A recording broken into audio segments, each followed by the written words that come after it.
Mic 2 నిమిషాలు మాట్లాడతారు. తర్వాత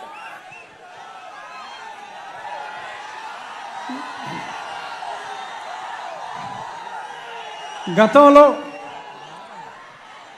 తెలుగుదేశం పార్టీ అభిమానులు, జనసేన అభిమానులు, భారతీయ జనతా పార్టీ అభిమానులు అందరికీ నా హృదయపూర్వక నమస్కారాలు.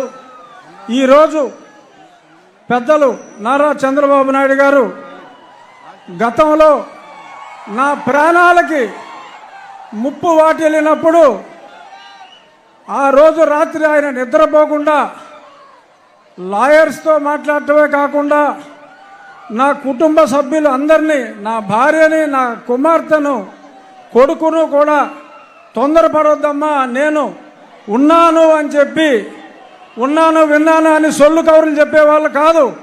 నిజంగా ఆయన నాకు ఉన్నారు, నిజంగా ఆయన నా ఆక్రోశం విన్నారు కాబట్టి ఇప్పుడు ఆయన చెప్పినట్టు నేను మీ ముందు బ్రతికున్నా. సో కాబట్టి నేను ఆయనకి ఎంతో రుణపడి ఉన్నాను. ఇక నుంచి కొన్ని కారణాల వల్ల నేను 4 ఏళ్ళు దూరంగా ఉండవలసి వచ్చింది.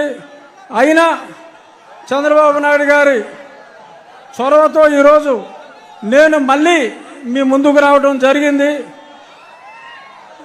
ఎప్పుడూ నేను ముందుగా చంద్రబాబు నాయుడు గారికి, అలాగే మీ అందరికీ నేను రుణపడి ఉంటాను. మీ రుణం నేను తీర్చుకుంటాను. అతి త్వరలో జూన్ 4వ తారీఖు ప్రపంచం సృష్టించబోతున్నారు నారా చంద్రబాబు నాయుడు గారు.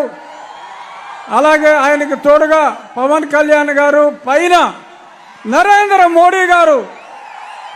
ఈ కలయిక నేను సంవత్సరంగా చెప్తున్నా, త్రిమూర్తుల కలయిక ఉంటుంది అని. అందులో బ్రహ్మ మోడీ గారు అయితే విష్ణుమూర్తి మన చంద్రబాబు నాయుడు గారు, పరమశివుడు పవన్ కళ్యాణ్ గారు, సైన్యం మనం అందరం. జై తెలుగుదేశం, జై చంద్రబాబు నాయుడు గారు, జై మోడీ, జై పవన్ కళ్యాణ్. Thank you.